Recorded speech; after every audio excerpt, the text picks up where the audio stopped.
मोमिन चाहे 5 करोड़ महीना कमाए या मोमिन 5 रुपए महीना कमाए, मोमिन 5 करोड़ कमाने के बाद भी कहता है कि अल्लाह के फजल से मिला है। अब जब आप मोमिन ये बोलता है तो इसके बदले में इनाम क्या मिलता है? अल्लाह रब्बुल इज्जत फरमाता है वला इन शकरतुम लअज़ीदन्नकुम, अगर तुमने मेरी नेमत का शुक्रिया अदा किया तो हम तुम्हारी नेमत को छीनेंगे नहीं, उस नेमत में इजाफा करते जाएंगे। अल्लाह फरमाता अगर तुमने मेरी नेमत का शुक्रिया अदा किया हम तुम्हें और देंगे, हम तुम्हें और देंगे। हमें छीनने से क्या मतलब?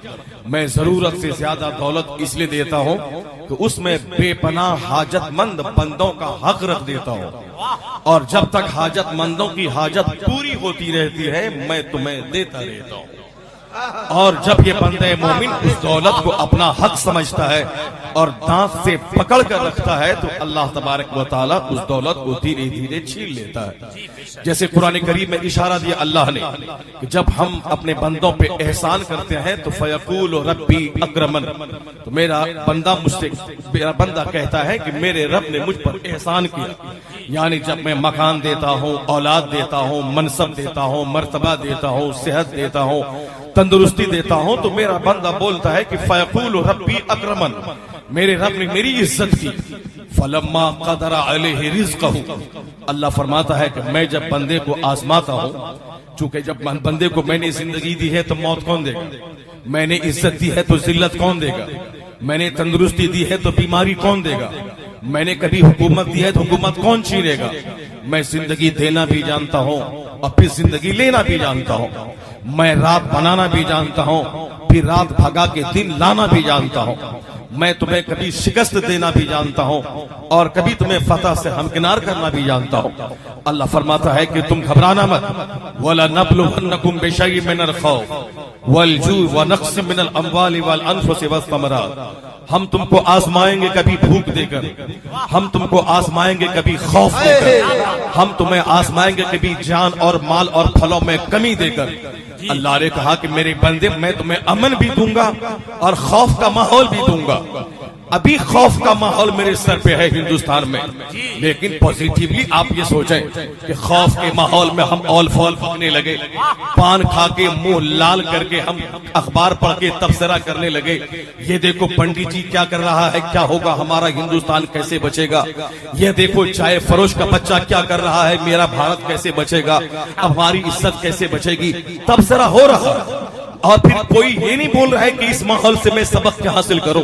अगर लगे हाथों कोई ये सवाल कर दे यह दौरे खौफ आया है तो अब बौखलाहट आ गई है, लेकिन इससे पहले जब दौरे अमन था उस दौरे अमन में मैं क्या कर रहा था? जिस जमाने में ना मेरा हाकिम कोई जालिम था, जिस जमाने में ना मेरा कोई सूबेदार कोई जालिम था, जिस जमाने में हमें तब खाने पीने की सारी चीजों की आजादियां थी, जिस जमाने में ना हमारे मदरसों पे कोई हमला था, जिस जमाने में ना हमारी महफिलों पे कोई हमला था, उस अमन के जमाने में हमने कितनी इबादत की, हमने कितना अल्लाह की नेमतों का शुक्र हमने अदा किया।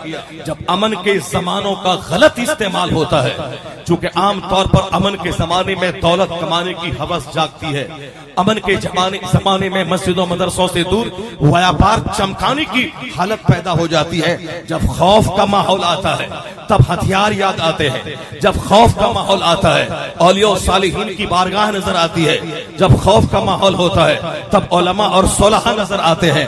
अमन के माहौल में अय्याशियत सूझती है, तो अमन के माहौल का जब गलत इस्तेमाल हुआ है तो खौफ के माहौल में ऑल फॉल न बका जाए, बल्कि ये कहा जाए कि हमें अमन की कद्र करनी चाहिए थी ताकि खौफ को भी अल्लाह अमन में तब्दील फरमा दे। हमने अमन के दिनों का गलत इस्तेमाल किया, हमने इबादत करने में पहल नहीं की, जबकि मुस्तफा ने कहा था इग़तनिम खमसन क़ब्ल खमसिन, 5 चीजों को 5 चीजों से पहले गनीमत समझना। सरकार ने कहा था कि हयात का क़ब्ल मौती, अपनी जिंदगी को मौत से पहले गनीमत समझना, और मौत 1 सेकंड के बाद भी आ सकती है। जब तक ये जिंदगी बची है जिंदगी में इबादत कर, मौत आने के बाद इबादत का सारा सिलसिला मुनक़ता हो जाएगा। तेरे बच्चे तेरी कब्र पे जाके तुझको गाली देंगे या फातिहा पढ़ेंगे, ये तुझे खबर नहीं, औलाद नेक और साले होगी, 1 रुपया भी तू नहीं छोड़ेगा। ये औलाद रात के सन्नाटे में जाग कर तुम्हारी खातिर अल्लाह के सामने मगफरत की भीख मांगेगी। लेकिन अगर औलाद नाफरमान हुई, 50 करोड़ का बंगला तू छोड़ भी देगा, फिर भी ये बच्चा तुम्हारी कब्र पे जाके कहेगा ये मेरा बाप जालिम था, जिन्होंने बड़े भाई को फ्रंट की जमीन दे दी और मुझे अंदर की जमीन दे दी, इन्होंने इंसाफ नहीं किया, अल्लाह इनके साथ भी इंसाफ करेगा, मेरे इस बाप को कब्र में तड़पाएगा। करोड़ों की जमीन भी दे दो, फिर भी जालिम बाप कहलाओ नाफरमान औलाद के सामने। तुम औलाद तुम्हारे हक में क्या करेगी मरने के बाद कोई नहीं जानता। ये जो जिंदगी बची है 1 सेकेंड की, इस जिंदगी में इबादत कर, ताकि मरने के बाद जब तेरी इबादत का सिलसिला मुनक़ता हो जाएगा, इसी जिंदगी की इबादतें तुम्हारा काम आएंगी कब्र में, हश्र में।